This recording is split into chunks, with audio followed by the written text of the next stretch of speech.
And then I'll mute you guys in a second, but I'll go through the slides. I have quite a few, but more of it's graphics and stuff that you can refer to later. And a couple of people just came in and then they disappeared. So I'm going to look to make sure when I can let people in. By accident, I shared the CrossFit Kennesaw post last night on my own Facebook page. I thought I was posting in the group. And then like 4 people shared that we're having a nutrition session. So, and people reached out to me and they were like, can I join? And I was like, we'll post it afterwards, but it's for the gym. Yeah. So I was like, oh no. All right. So I'm going to share my screen. Advanced portion of screen. And then we'll make sure you guys can see it. Okay. That's not the portion that I want to share. I want to share my PowerPoint. I wonder if I can just share an application. Bear with me. You're going to learn along with me here. Meeting controls. Portion of screen, basic. Screen. Oh no, look at this. I can share my whole PowerPoint with you guys. There you go. Can you see that? Yep. Okay, good. All righty. Let me start my slideshow. Okay, so today we're going to talk about how to avoid the quarantine 15, which is what everybody's calling it. By 15 pounds like the freshman 15. I do like that it's a little funny and silly that people are calling it this, and it's not just me. It's lots of people calling it this.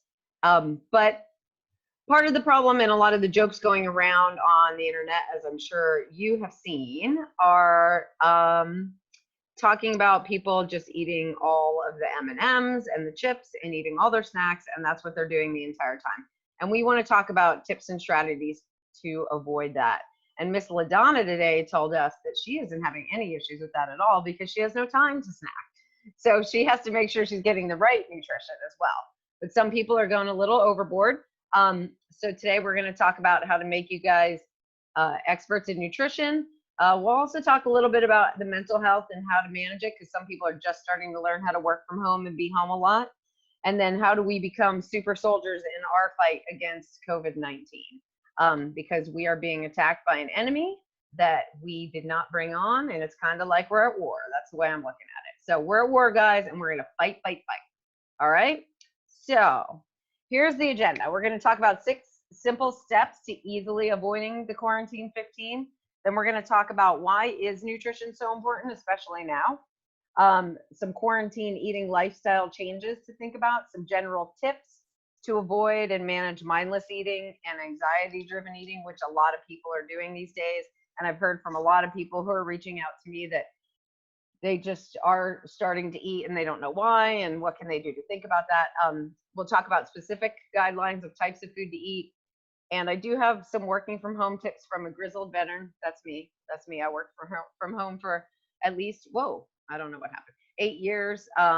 And the first week that I worked from home, I didn't get out of my pajamas until 6 p.m., which is definitely a lesson learned that you guys can all learn from. And then some techniques to manage mental health. And then you guys can ask me anything, but be ready for my answer. I'm super snarky today, just today. All right, so let's talk about 6 simple steps to avoiding the quarantine 15. Easy, right? A lot of the stuff we're going to talk about today, you're going to go, well, that's simple. I know that. But this is kind of a way for you guys to, with all the stuff that's going on, people are put into this new normal. It's how do you manage your new normal and still do the things you're supposed to be doing without thinking it's summer vacation, which is what people started with last week. People were like, it's summer vacation. I'm eating all the chips and all the Doritos and all the pizza. Because this is only temporary and it's not going to last long. And we don't know how long it's going to last, but it's definitely going to last at least a few more weeks. So let's get back to basics. If you lived your life like this every day, you'd be quite healthy, okay? If we lived like this, if we exercised, we slept well, we got outside every day, we spent time with others at proper social distancing now, guidelines, so about 6 feet apart. Don't stand as close to these people, they're all going to die. If we reduce stress and we eat right, this would keep us as healthy as possible. We can't do this on a normal basis. And now we're thrust into this stressful position where we're supposed to still figure out how to do all of this in a new environment. So these are your 6 easy, simple steps that everybody's putting on the internet. So they're simple, they're not easy. So let's talk about ways we can manage these, okay? So let's start with the basics. What is nutrition and why is it important? This is funny to me because you'll see why in a minute, because I made this slide a long time ago for one of my first nutrition presentations a couple years ago. And some stuff in here really resonates. These are regular definitions that you can find anywhere in a dictionary about what nutrition is, what health is, and why it's important. This is not Afra's trying to convince you to do everything the way she wants you to do it to be healthy. Afra made up these definitions. These are the definitions of these words. So nutrition is the process of providing or obtaining the food necessary for health and growth. And right now, the one thing that's very critical for all of us is health. All right. What is health? Health is the state of being free from illness or injury. And right now, what's really critical for all of us is being free from illness, because illness is what's coming after us, and that is what we're going to fight off and stay free of. Okay. So you need to eat well, which is nutrition, so that you can be healthy, obviously. Again, like I said, it's all simple concepts. However, nutrition is needed for survival, but it can help you thrive. It provides fuel and ingredients for all the body's processes, all of the processes. So nutrition is critical, not just for the way we look, the energy that we have, the tissue building and repair, metabolic functions, brain health is so critical in brain health, digestion, and immune processing. It's also critical for stopping and slowing the aging process. It will happen to all of us, but it doesn't have to happen at 45 waking up with your back sore every day. We can definitely avoid some of that. But the really key part here that I think is funny that I made this years ago is it aids in disease and sickness prevention, and nutrition is critical to healing. So we want to make sure we're all ready to handle if we do get this illness, that we're all going to come out of it healthy. It's going to be the most minimal amount of time possible, and we don't feel it as much, so that we can build up the antibodies and everything we need to be able to be healthy afterwards. And also, if you are healthy when you start, you can avoid some of this, when you potentially get exposed to the sickness. So it also is a 75 to 80% contributor to weight control and body composition. So nutrition is more important than exercise when it comes to not gaining that 15 quarantine 15. Some of you guys may have seen this quote before. I love this quote. Work out because you love your body, not because you hate it. We also want to think about this with nutrition. We want to eat well because you love yourself and your family. You don't want to just eat well to eat well and lose weight. You want to eat well because you value yourself and you love yourself and you want to take care of yourself, okay? So let's talk about a few quarantine eating and lifestyle changes. This one is key to everything. Every time you're trying to stick to a diet or a healthy eating plan, we want to plan and prepare, all right? Planning and preparation is key to everything. Everybody's going to say, yes, I already know that. That is obvious, but a lot of us don't do it. We don't prep our food, all that kind of stuff. And planning is key to being ready for anything in life. And we need to get ready for what's coming at us over the next few weeks. I don't know. I'm sure you guys have heard. Who's heard the quote from Mike Tyson? Everybody has a plan until they get punched in the mouth. Everybody's heard that? Yeah. Well, that's what Mike Tyson says. And to be honest, all of us have been punched in the mouth pretty hard in the last few weeks. All of us, whether we know someone that's gotten the sickness, whether our entire life has changed, that we're home, that we don't get to go out, all of those things have happened to us. We've done nothing to cause it, and people are getting frustrated about that. But we're at this point, and we have a plan, and now we're going to go execute a plan. So let's make more plans. None of this had anything to do with it. And I think the Rocky quote is, yeah, you can take the punches, but as long as we just keep going, it doesn't matter how many punches you take. So we took the punch, we got punched in the mouth. Now we're going to keep going. All right. So we're going to keep moving forward. A good thing you can do is make a schedule of your meals and snacks. Where people fall apart here is when they are just saying, okay, tomorrow I'm going to wake up, since I'm home all day, I'm going to just go and eat whenever I feel like it. I'm going to eat whatever I feel like, and I don't have a plan. If things are kind of getting out of control and you're just wandering around eating, run into the kitchen, shoving brownies in your mouth or all your bags of Doritos, obviously that's going to be an issue. So if you are finding that that's an issue, go ahead and make a plan. Say, okay, Tuesday, what am I going to eat? Here's my meetings. Here's the times that I get a break. Here's when I exercise. I have to refuel right after that. Here's when I'm going to eat.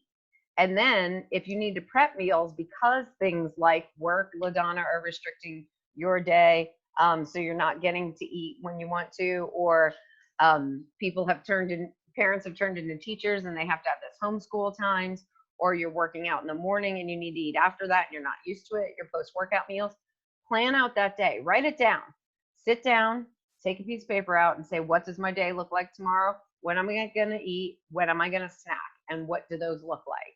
If you have a plan in front of you, then you execute it. When there's no plan and you just say, well, I'm bored, I'm going to run to the kitchen, see what I got, I'm going to stand here and shove all the food in my mouth and not know what I was going to eat, that's when things can kind of get out of control. So planning and preparation are key. You want to match your food to your activity level. Your activity level is not going to be the same. You're not going to be up and around as much if you're working from home. It may change a little bit more. You may not be as active. So on your low activity level days, you eat lower carb and lower calorie, just a little lower than on your high activity days. You don't need the same amount of food that you do on a day that you worked out for an hour and did CrossFit and went for a run and took the dog for a walk 5 times.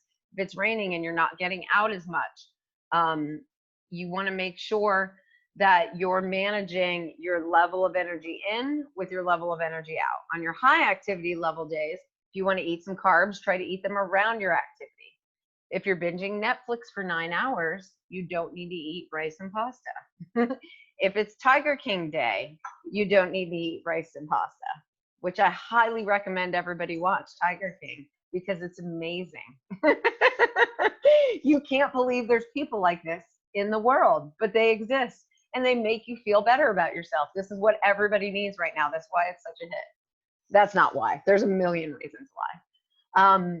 So match your food to your activity level. Active days, eat more. Eat some carbs. Low activity days, eat lower carb, eat more fat, more meats, focus on those kind of things, okay? Another thing to think about, a lot of people are going on walks. My dog is going on a lot of walks. She's getting very annoyed at it sometimes, I think. But go on your walks after your meals if you can. So when you eat and you go and sit down, that food gets digested and gets stored in your fat cells because it has nothing to do. It helps your digestion and helps your overall processing of blood sugar and all the metabolic activities if you're active after you eat. Go for your walks after you eat. Plan your walks around your meals. We're going for a walk today. All right, let's eat and then let's go right for a walk. Doesn't mean you can't sit down to eat, but it will help you if you go on your walks after your meals. Plan your recipes and groceries for 1 to 2 weeks. You don't want to be out going to the grocery store every other day. You don't want to go to the grocery store, forget something and say, oh, I'm going to go back in 2 days. We don't want to do that. That's just going to keep spreading the problem that we have and delaying us getting back out there. So sit down, plan what you want to eat for 2 weeks, what your lunches and dinners look like. A great thing to do here is even, I know a lot of people say, well, if I get bored with the same old thing every day, I'm not going to want to eat healthy.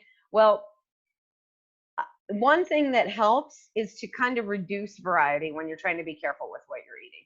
Stick with things you know are healthy that you like to eat and can eat over and over again. Plan those out and go grocery shopping for those. Try some new recipes. It's a great time to try new recipes. And then beware or aware of mindless snacking and anxiety or stress. Can you take him upstairs? And be aware of mindless snacking and anxiety or stress eating. This is going to be something that we'll address a little bit later, but be aware of it and just be aware that it's going to happen when all of this stress is going on. All right, so we have some general, I can't even read. I can't do things at night like this. General tips to manage mindless and anxiety-driven eating. One thing is to be very conscious of what you're doing. When you're in the kitchen and you're mindlessly eating, or you're sitting at your desk and you're working, but you're grabbing snacks and you have a bunch of snacks in your drawer, you're just not thinking about what you're doing. So when you're putting food in your mouth, be aware of why. Think about it. Understand what's triggering you. There's a lot of stress going on. There's a lot of avoidance of feelings going on. We've got a lot of inputs coming in right now. I'm bored because I can't get out of my house. I'm avoiding the news because it's depressing. I'm stressed because of the situation. I'm using the food as a distraction from life because of what life is right now. Be aware of what it is. Is it really that you're hungry? Or is it that you're doing one of these other things? So think about, what are the things that trigger you? Is it every time you look at the news or watch Donald Trump talk about how great everything's going, that you want to go shove a piece of cake in your mouth? Because that's what it makes me want to do sometimes.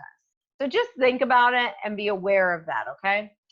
And then think about, oh, this is triggering me to do that. So let's do something else. Let's do meditation after I listen to Trump talk for 5 minutes. Or let's do, if you're bored, try to find another activity. Go outside, walk around the house for 5 minutes. You'll feel a lot better than if you go and eat something you shouldn't be eating.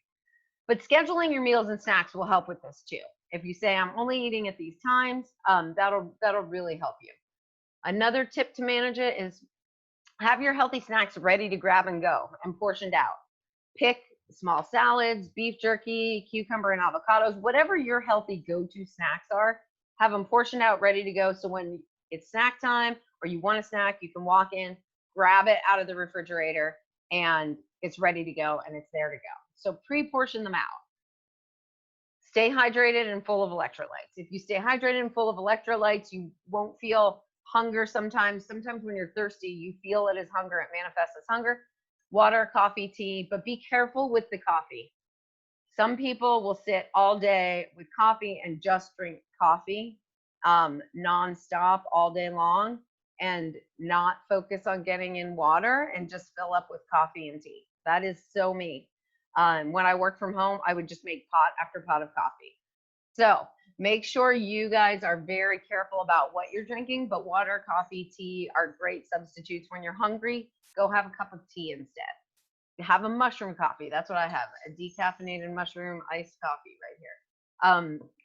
Things like that, things that you can snack on. Make sure you have the electrolytes. You're getting your sodium, your magnesium, your potassium as well.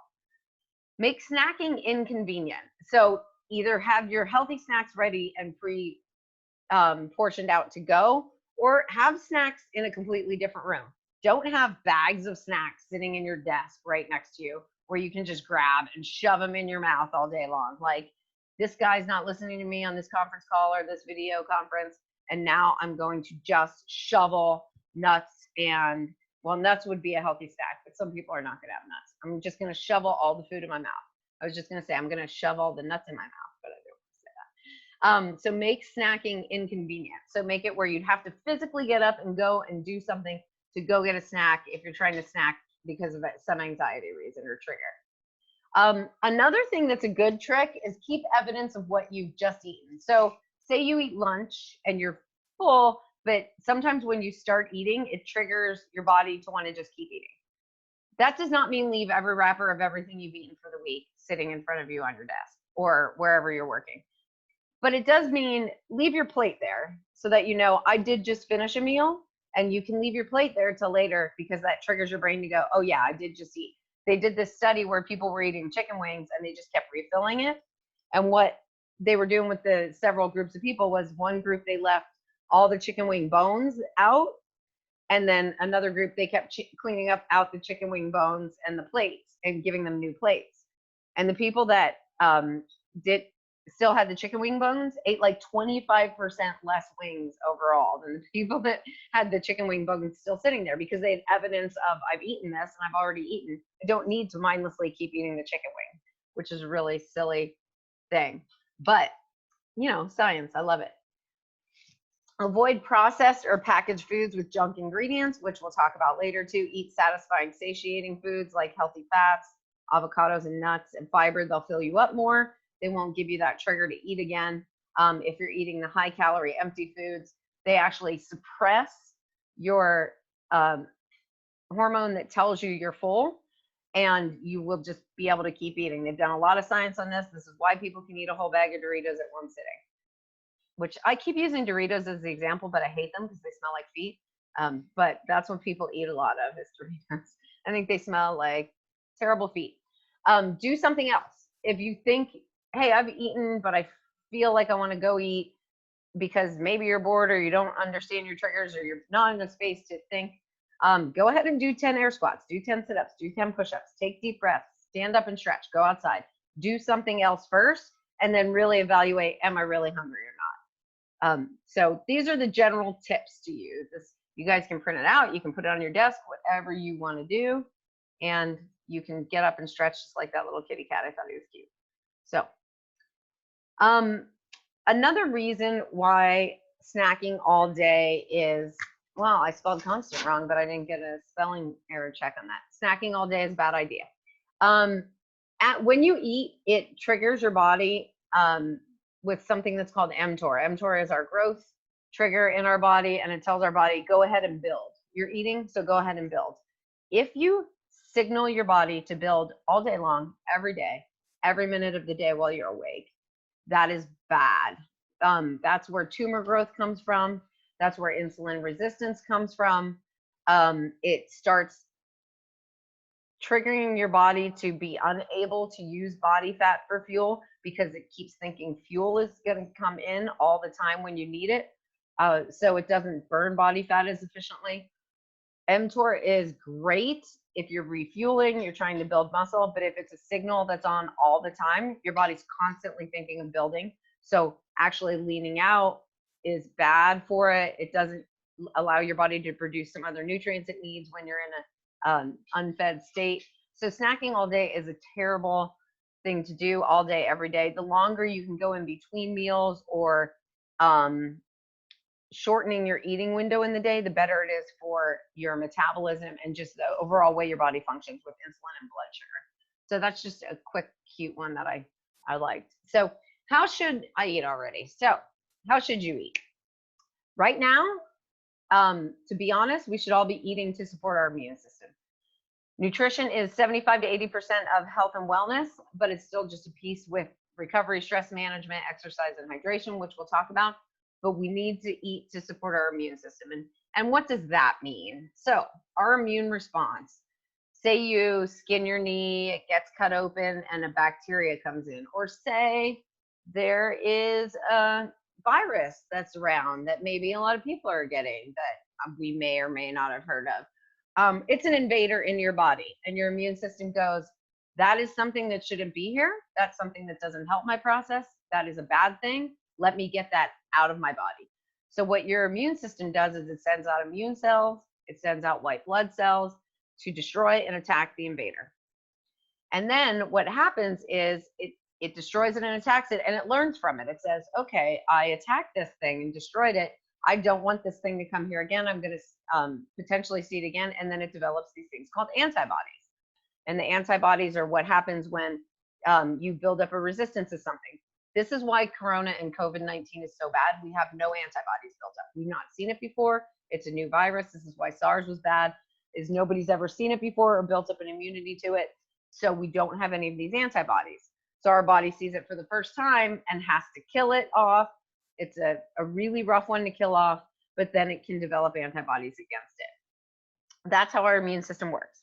So let's think about that. That's our immune system. That's our defense system. Those are our soldiers. They go out and defend us, right? If that immune system is depleted, if that immune system does not have the fuel it needs to do that, it's not going to do that job as well.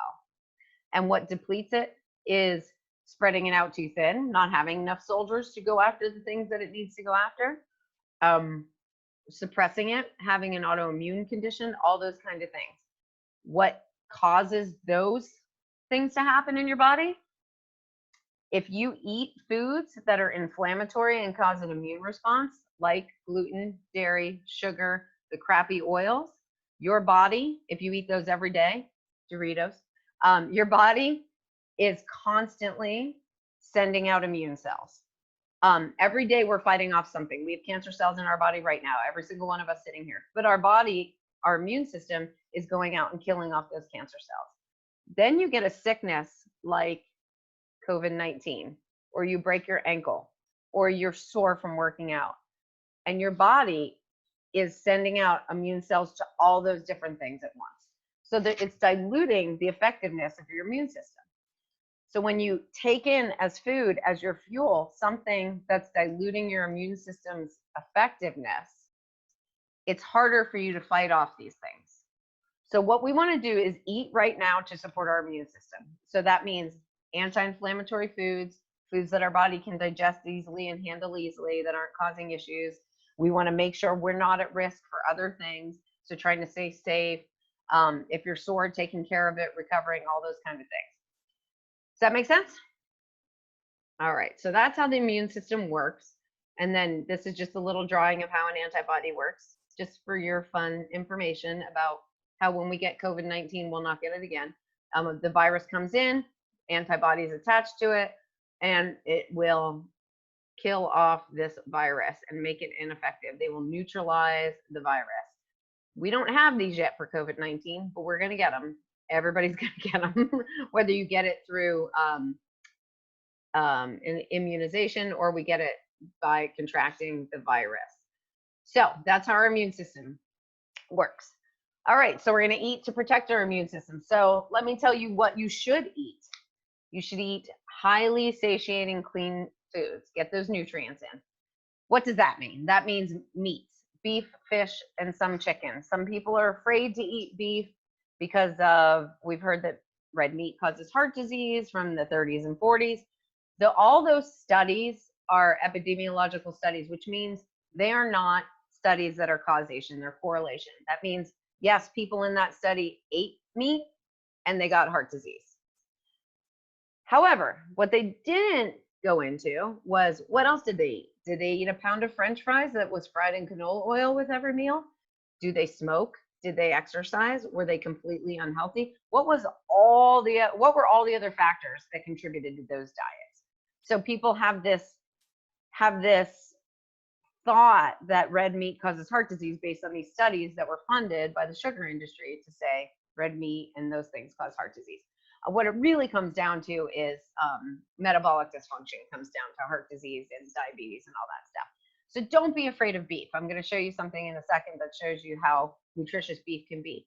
Fish is great. We want wild caught or responsibly farmed. However, all fish does have some mercury in it, so you don't want that to be the only thing you eat. Some chicken's good if you can get pasture-raised organic chicken. Chicken does have some good nutrients in it, but it's not one of the most nutrient-dense meat. Beef actually is. Do you have a question, Jimmy? I see it. I thought you were just waving. I thought you just. No, I had a question. Yes, sir. I'm going to cover it. Not that I am this, but I'm sure there are people like this. But what about those that are vegetarians, maybe for not necessarily nutritional, but for ethical purposes? Yeah, we'll talk about that. And it's funny because I've done everything wrong when it comes to nutrition. And I was a vegan for 2 full years, and my hair fell out and my nails chipped, and because I did not have the right supplementation. And I'm actually talking about it at the end. You're leading me here. At the very end, I'm going to talk about what's important to supplement with vegetarianism. And you do have to. One of the concerns with being a vegetarian is you are missing some key nutrients we're going to talk about at the end. And vegetables are 30% bioavailable for their nutrients. So yeah, you may get a certain number or amount of vitamin A. It says spinach has this much vitamin A in it. You're really only absorbing 30% of that. So they have to think about that as well. So we'll talk about that at the end. I do have that in at the end. But thank you, Jimmy. That's an excellent question. And the other thing for vegetarians that should be just as obvious as everybody else is, don't eat the processed foods, eat the nutrient-dense foods. Just because you're a vegetarian doesn't mean everything should come in a package. You should try to avoid packages as much as possible. We all should eat healthy fats. That means fats from meat, olive or coconut oils, nuts, avocados, those types of fats. Nutrient dense veggies are great. Cucumbers, they're not that nutrient dense, but they do fill you up, and I eat them ad nauseum. Spinach, low glycemic, nutrient dense veggies are good at this time. You don't want your body having to take extensive energy to break down like sweet potato and sweet potato skins. Don't be afraid of frozen vegetables right now, though. You have to go with what you can find. What you do want to limit is fruits. Fruits do cause spikes in blood sugar. They cause you to use a lot of insulin, which does cause a little bit of inflammation. Now, I'm not saying don't eat fruits, but some people, when they think they're eating healthy, will eat an orange at breakfast, an apple at lunch, more fruits at dinner. Fruits do get processed in the liver. Excessive fruit consumption has been tied to fatty liver. I will never say the fruits are bad for you, but excessive fruit consumption can be.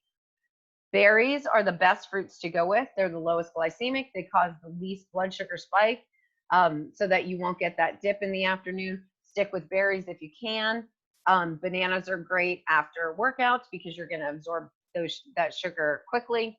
But if you're going to have any high glycemic fruits like oranges and apples, try to have them around some sort of activity. If you know you're going to do your workout in 2 hours, have it then, because then it'll be available in your blood sugar at that point in time. Okay.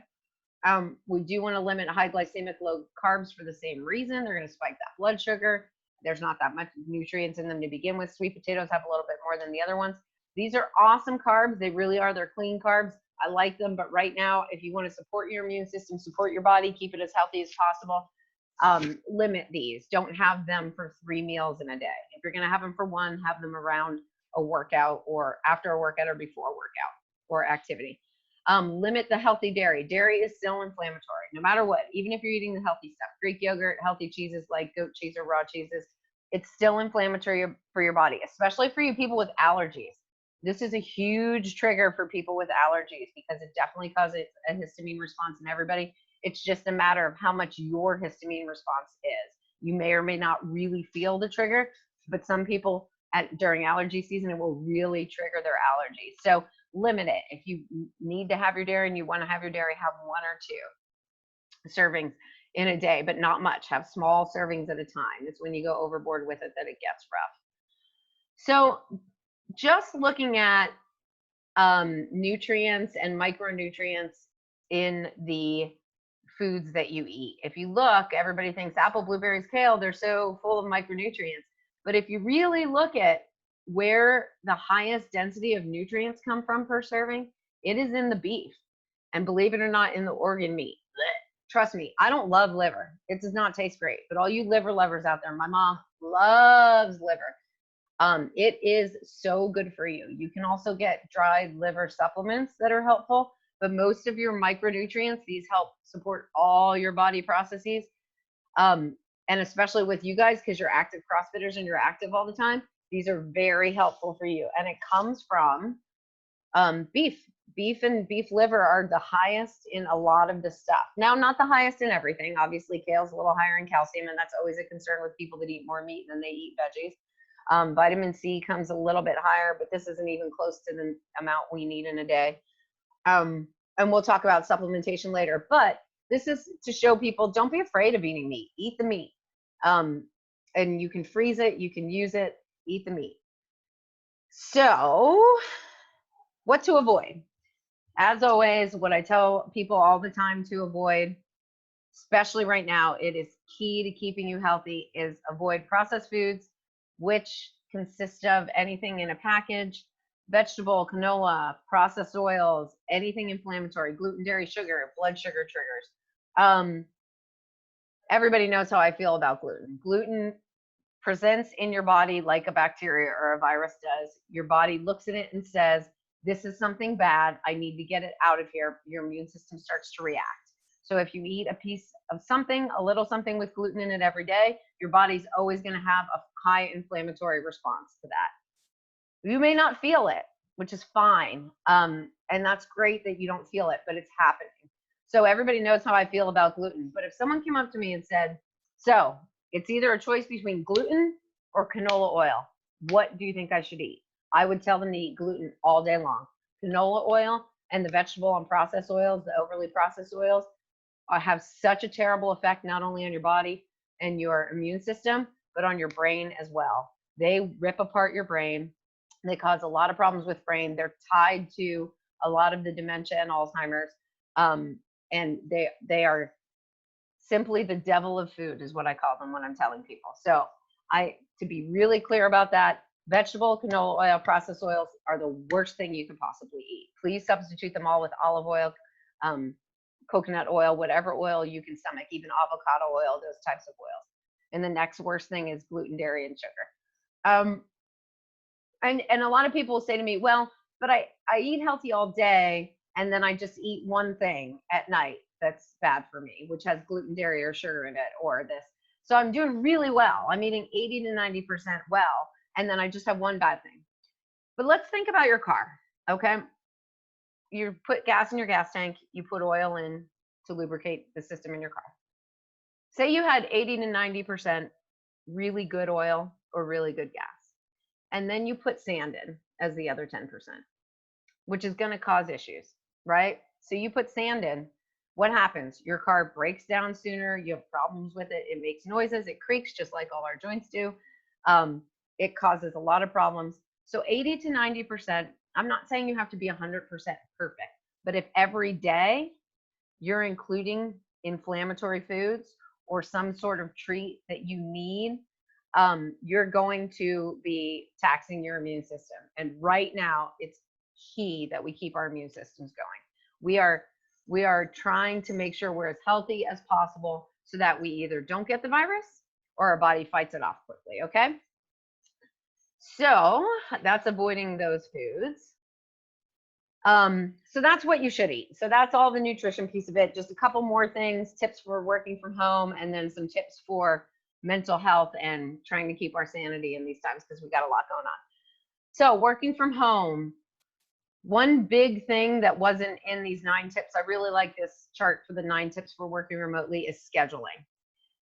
One thing that I let get way out of control was I just worked all the time. I got up, I rolled downstairs, I started my work at 5 in the morning or whenever my first conference call was, which my boss loved to send us meeting requests at 11 p.m. for a 5 a.m. meeting and then not show up, which was totally awesome.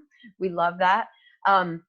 But I would go, I'd roll downstairs, I'd start my work at 5 a.m. and I'd work and work and work and work, and then I'd work out and I'd come home and I'd work and work and work because I didn't have a schedule. I would just keep working all the time and I didn't have a space. So the most important things I think are schedule and space.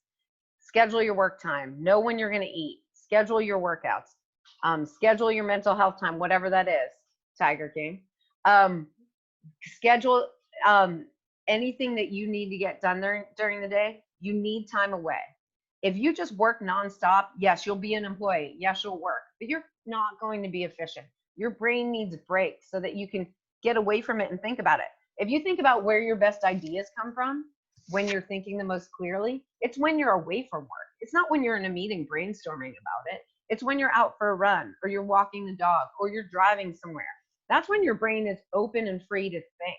So you need that time away. You need to not be in there all the time. One of the best neurologists that I've seen give talks, he said every 50 minutes you need a break. So sometimes you can't do that. You have a 2-hour meeting. LaDonna's probably well aware of this, and Jimmy. You have 2-hour meetings and people are just talking and you're like, my God, I can't even listen. I'm looking at them. I'm seeing them talk. I'm hearing the words. I have no idea what's going on because I can't even think about it anymore. Just do something else, just to change in perspective. Standing up, doing some squats off to the side, moving around, getting up in your workspace, having a place where you can have a stand-up portion of your desk and then a sit-down portion of your desk. Have options so that you can move around and think while you're doing it, okay? But having that separate space where you can close the door when you're done, not see your computer, not see your work stuff, that's really getting away from it. So make sure you schedule your work time, take your time away for yourself, and have a space. All this other stuff is good stuff too, though. Use a headset, close the door while you're busy, make sure people in your life know that it's work time. Focus on what you're doing. You'll get more done that way. That's easier said than done. Using video, all these kind of things. All right, and then we need to manage our mental health. Oh, look, my little wine picture stayed down there. Obviously, we're going to talk about alcohol for a second because a lot of people are going to struggle with this during these next few weeks. So recovery is really, really key here. Sleep and self-care. We're all stressed. We all have all this information bombarding us, trying to figure out what to do with it, changing our environment, changing our scenery, changing our workout, changing the way we do everything in our life was thrust upon us. Recovery and making sure you take care of yourself is as key as exercising. It's as key as eating right. If you don't recover and you don't take care of this and we don't work on our stress management, all of the other stuff is kind of just happening. This way we can recover from everything that happens. Here's some tips on sleep. You're supposed to get 7 to 8 hours of sleep at night, most people. There's one gene that like 1% of the population has where you can sleep less. So yeah, you may be sleeping 5 to 6 hours, but it is affecting your brain function. Stop eating 3 hours before bed. I know this is hard for some people, but now that you're home, it's a little bit easier because we're not out eating at 11 o'clock at night. Try to order your food in earlier if you are ordering food and supporting local businesses. But if you stop eating 3 hours before bed, most of your digestion is done, your heart rate comes down, your blood pressure comes down, and then you can rest better. I don't know if anybody has trackers, but when I eat late at night or before I go to bed, my heart rate is easily 5 to 7 beats higher throughout the night. I get less deep sleep in the night. So eating before bed does affect your sleep. Who knew? Oprah was totally right when she said don't eat after 6 p.m. But make sure you stop eating about 3 hours before bed. It doesn't have to be every night, but try to do that consistently and you'll probably sleep better. Start winding down and turn down the lights about 1 to 2 hours ahead of time. I have blue blocking glasses. I was on a video chat with Robin and Jessica the other night and they were like, what the shit are you wearing on your face? And I have these big orange glasses that are my blue light blocking glasses that I put on an hour and a half before I go to bed, because all of these lights that are in here and on our eyes, all the fluorescent stuff, does affect our circadian rhythm. And what that means is we have two nervous systems, the sympathetic and the parasympathetic nervous system. Our sympathetic nervous system is fight or flight. We need it. It keeps us awake. It keeps us if you think of a stressful situation, the one that I can always think of is when police lights turn on behind me. Now, I'm not getting pulled over. I don't even know the last time I got pulled over. I'm going to knock on wood right now. But when police lights turn on behind me, the backs of my legs stiffen up. My heart beats faster. I grip the steering wheel harder and my heart rate goes up. That's our sympathetic nervous system turning on when something stressful happens so that your body's ready to go. It pulls resources away from all the other things so that if you had to run, you can run as fast as you can, right? So if a lion was chasing you, which isn't really what's going to happen right now, unless you're the Tiger King, if you're the Tiger King, you totally need this. He was probably on sympathetic nervous system non-stop, the Tiger King. But you need that. But at night, because we have artificial light, what happens is the sun goes down and you're supposed to limit the light that comes in so you can turn on your parasympathetic, which is your rest and digest system. So when you eat, that's supposed to kick on. And that's supposed to tell your body, slow down, calm down, and that's supposed to let you fall asleep. You don't just turn off your sympathetic. It has to happen over time. So if we keep the fluorescent lights on until the minute we go to sleep, we haven't come down from that high of the fluorescent lights yet, okay? So you're still producing cortisol, which is making you still be awake and your heart rate up. So another way to be able to recover and wind down is make a plan for the next day the night before. A lot of people, when they go to bed, they're like, okay, what are all the things I have to do tomorrow? That does not help you fall asleep. When you're laying in bed going, well, I have to get up at this time and then I have to do this and I have to do this, I have to do this. When you're starting to wind down, make that plan for the next day. Okay, I have to get up at this time, I'm doing this at this time. Make your schedule and your planning the night before so that when you go to bed, it's already written out, it's out of your head, it's on the piece of paper. You already know what your day looks like for the next day. So you're not thinking about it. If you wake up at 3 in the morning, you're not going, okay, what are all the things I have to do tomorrow? Because you wrote them out. You already know what they are. So write it down the night before.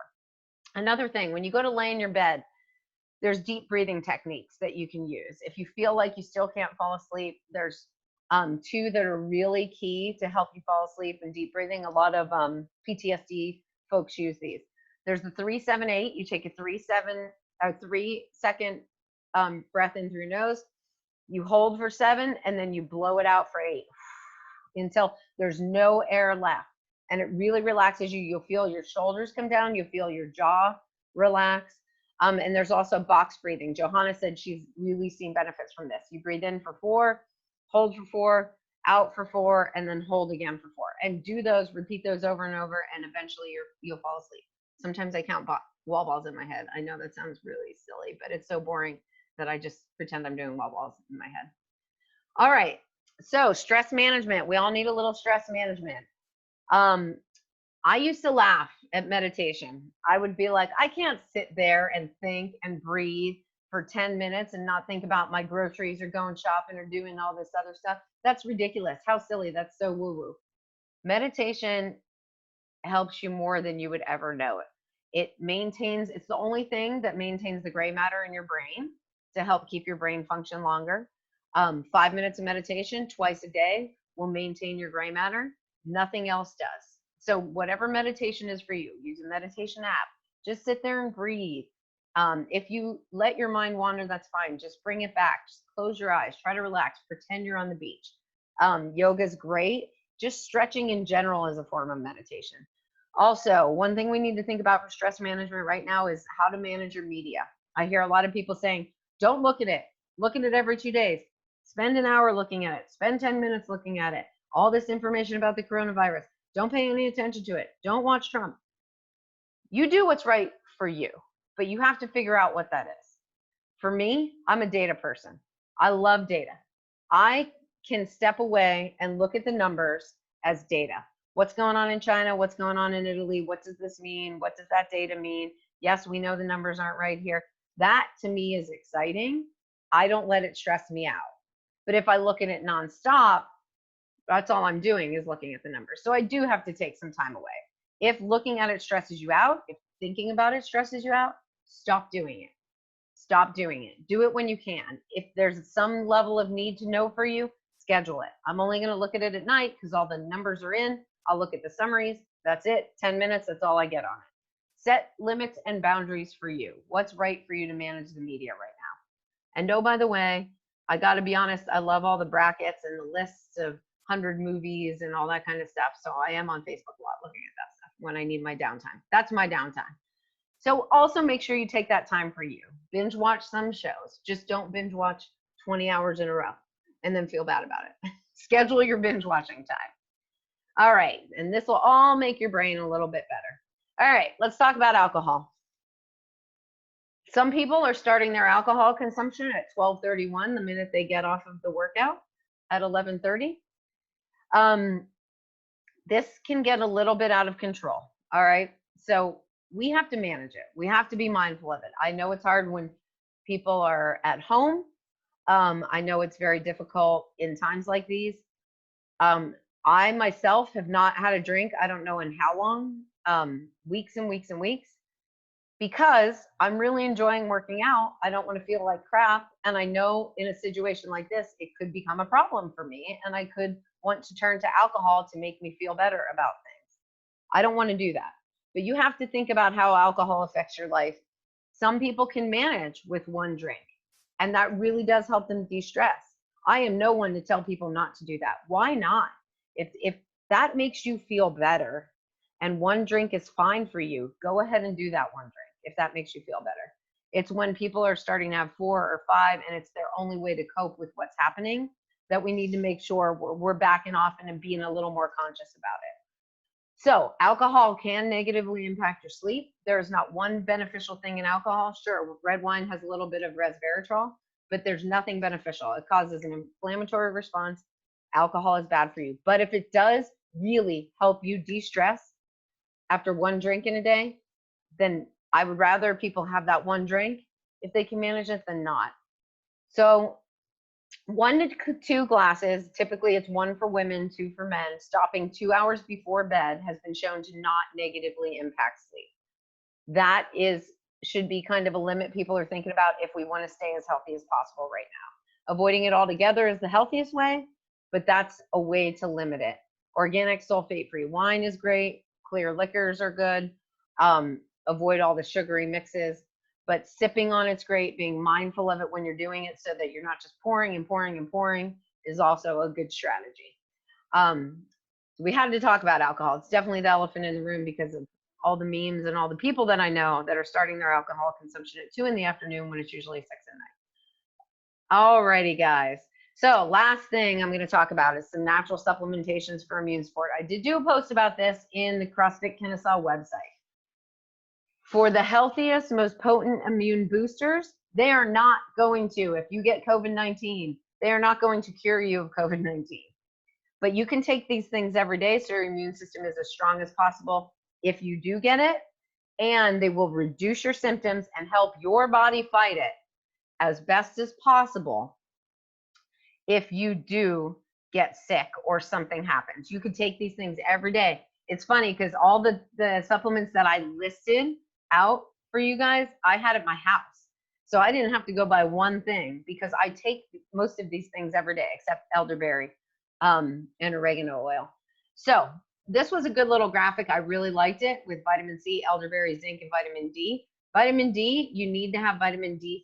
That is the whole version of vitamin D. That is an animal-based version, so maybe some vegans or vegetarians would not be comfortable with taking it, but this is the one that will give you the most benefit. It's most effective when taken with vitamin E and K. The best thing you can do is if you have had a vitamin D level check, it's typically in your standard blood panel. Check that first to make sure you're not super high, and then make sure you're supplementing with vitamin D. Healthy people need a little bit more supplementation and people that work out than typical people. But vitamin D is one of the key ones. The only thing I don't like about his list here is he did not list out the meats that are very good sources of all these. Vitamin D is best out of meat. So is zinc. Vitamin C is best to get from vegetables, but you're still not going to get the levels you need. So vitamin D, baseline. You should always be taking vitamin D and checking your levels.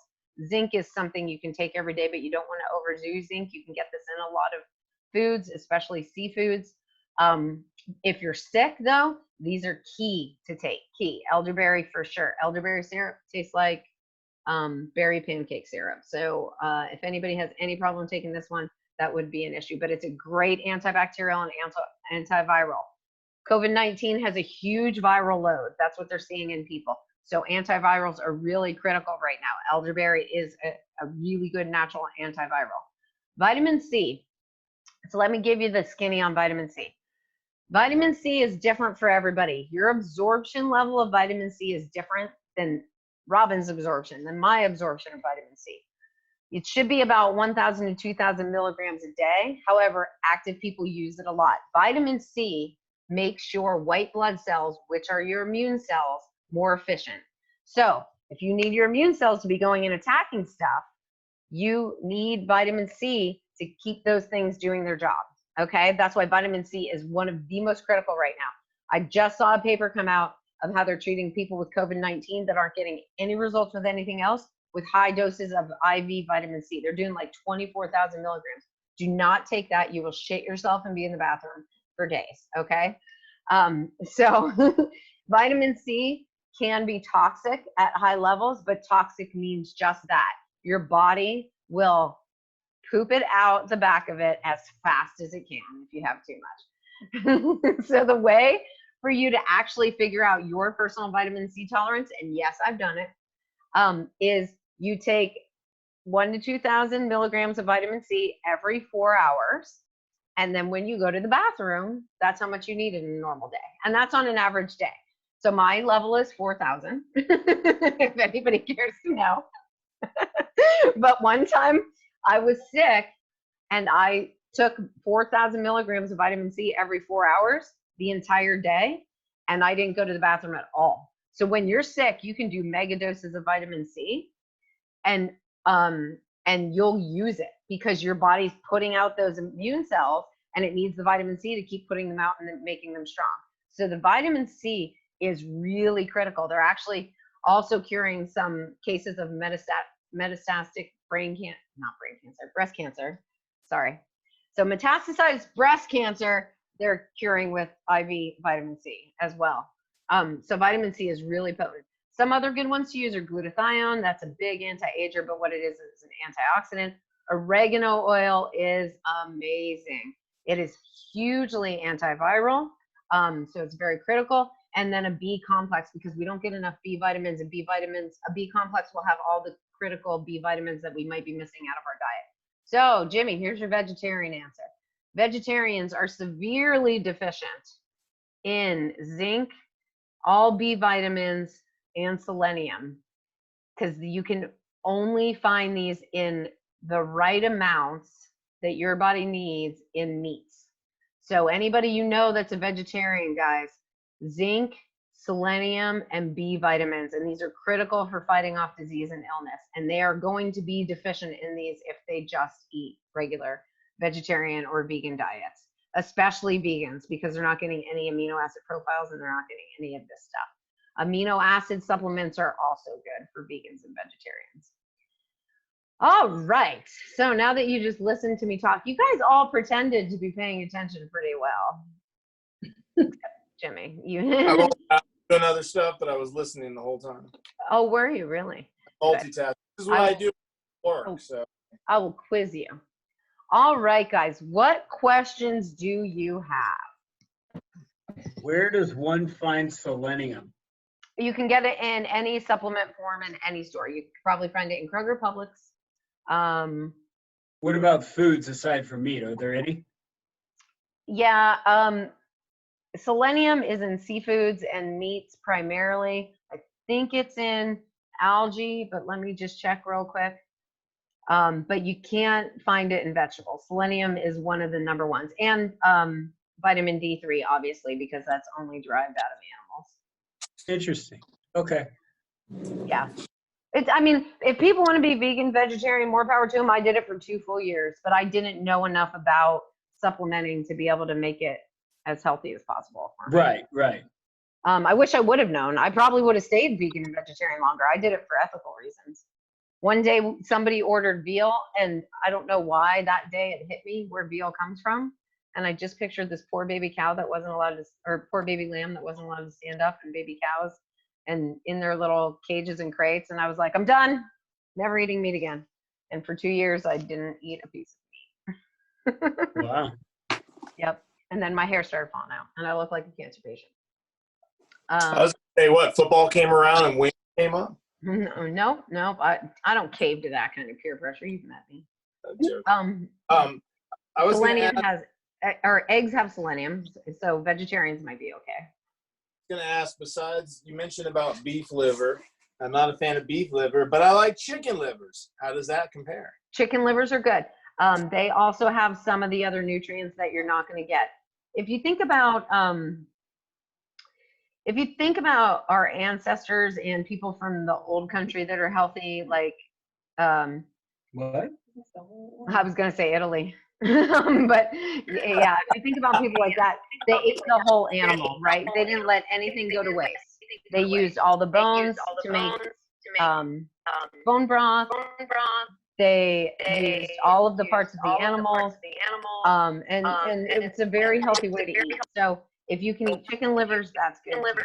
There's selenium in sunflower seeds, but it's never going to be enough as a supplement. So yeah, chicken livers are okay. If you can shovel in some beef liver, it might be helpful. You may want to mute Amanda's. I think there's a reverb sound thing going on. Okay. Yeah, she had that when she was on the class. Okay. Any other questions? Yes, ma'am. Yes, Miss LaDonna. So I have a couple. First is beans are typically thought of as kind of a survival food. Are they tougher? But I always thought they were tougher on your digestion. Should we avoid those during this time or no? They are tougher on your digestion because of the phytic acids and the phytates that are in beans. But I don't want people to not go with their beans. So if you can limit it, it's great. But the best way to cook beans is soaked and sprouted. Soaked is number one. Now that means soak overnight. It sounds very labor intensive, but you pour them in a bowl and you pour water over them and you soak them. Make sure you drain that water because that's going to be highly acidic water because of the phytic acid that's going to come out of it.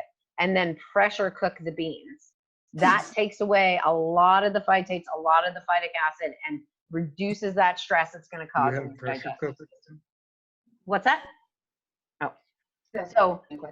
So I would limit as much as possible, but you can be very careful doing it that way. Did I tell you the story? There was a woman that moved here from South America, and her mom did pressure cooked a lot of stuff. A lot of things, if you pressure cook them, you're going to take some of the bad nutrients out of them. But her mom pressure cooked all the food, and when she came here to America, she bought beans in a can and started eating beans that way. And she had severe IBS.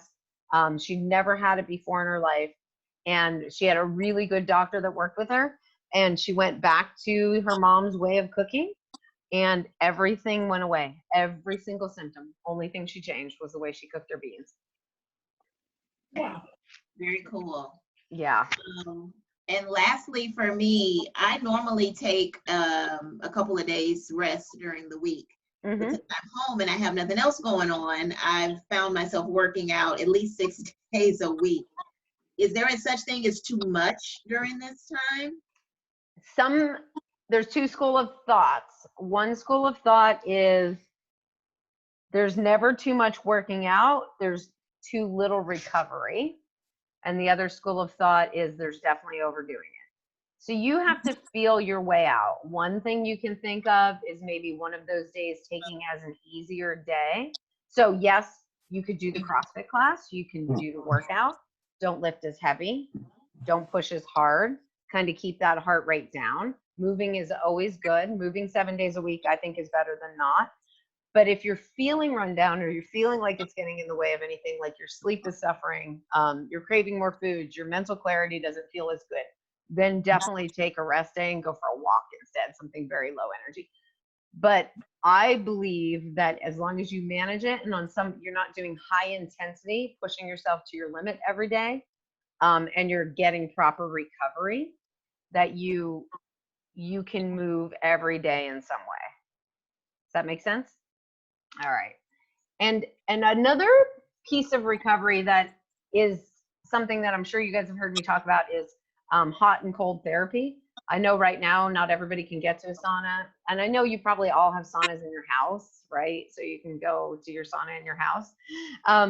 But hot and cold therapy can be something as simple as taking the last few minutes of your shower, doing 20 seconds really hot, a Tabata of hot cold therapy, 20 seconds really, really warm, and then 10 seconds cold. 20 seconds warm, 10 seconds cold. There's a lot of different benefits. We have heat shock proteins and cold shock proteins that get released in our body. It actually boosts your immune system to get cold exposure. And if you do that for a few minutes, 2 to 5 minutes, warm, cold, you'll be able to extend the amount of cold you can do a little longer. You'll be able to go a little colder. And what happens is your body builds up resiliency. You're actually it's an additional stress to your body. It's called a hormetic stress. But the more you stress your body in different ways, the more resilient your body becomes. It builds up resilience to all of the stressors in your life. And it helps you. Trust me, when you do that for 2 to 5 minutes, 20 seconds hot, 20 cold, 20 or 10 cold, and you do that for 2 minutes, then you extend it to 4, then you extend it to 5, you come out of your shower feeling like you're going to take on the world, which is silly and stupid, but it's real. It's real. It's the way your body works.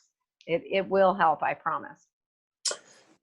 Yes, Mr. Jimmy. I love that you're raising your hand, Jimmy. So obviously one of the things, like you mentioned, was I've been working home for a long time now, so I don't have the whole thing of the binge eating or anything anymore. But I find more for myself, especially now being home more, even not just during work, but after hours, is that my eating is not consistent as it relates to time, or I go longer periods of time without eating. And I've heard also that can be a detriment to, like, you could actually gain weight because your body thinks it's starving or things like that. I don't know. So I'm asking about that. Like, I'm just asking, should you plan out consistency so you're eating at regular times, like, in the sense of what you're saying, or if you eat less, if you get busy, are you okay? Well, it depends on the person. Mostly everything with nutrition does. Everybody reacts a little bit differently. It does help to have long periods of time without eating. Your body does this thing called cellular cleanup, which is named autophagy. which is beneficial to your body. So the shorter eating window you can have in a day is actually beneficial to your body. So say you go to bed at 9 p.m., you stop eating at 6. That's an extreme example. Who goes to bed at 9 p.m.? You fast and strong people. But for example's sake, 6 p.m. you stop eating, you go to bed at 9, you wake up at, you people, 5 a.m. And then you're not really hungry. You don't have to eat. Try to shorten your eating window so your time of not eating, have coffee, tea, or water, is as short as possible. 8 to 10 hours if you can manage it. That is ideal. So try to have that shift of when you're going to eat be as consistent as possible from day to day, if that makes sense. So yeah. So if you're like me, not that this happens a little, but there are some times when I work late and I don't get to eat until 7 or 8 o'clock at night. But if you do that, then you're saying you should wait till later in the morning before you eat. Wait till later in the morning. Try to not eat for at least 12 to 15 hours. And then your body can do a little bit more cellular cleanup. Your immune system is rested and recharged. Your digestive system has taken a rest. If you're constantly shoveling food in your face every second you're awake, which I know you don't, and I know nobody on here does, because you guys are all great at eating, actually. Your body and your digestive system is constantly on the move. Your immune system is already fired up all the time. But yeah, consistency is good for your body because it sets your circadian rhythm. So if you say, I'm going to eat from 10 to 6 every day, right? And you try not to avoid that. And you do that 5 days a week or close to it.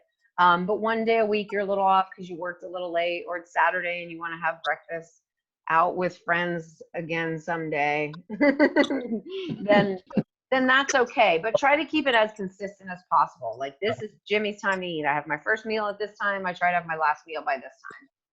And try to schedule it that way. It will help set your circadian rhythm for digestion, rest, and that is really important for our bodies. Did that answer your question? They'll be like, sorry, this is Jimmy's time to eat. This is Jimmy's time.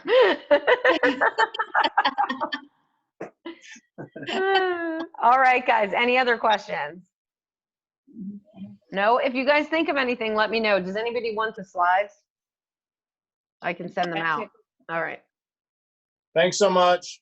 John, any questions? John has heard so much of this out of me before. Did you learn anything new today? A little bit, yeah. Okay, good. John has heard the most out of me of anybody in the world, I think. All right. Thank you guys so much for coming. I really appreciate it. If you have any questions, let me know.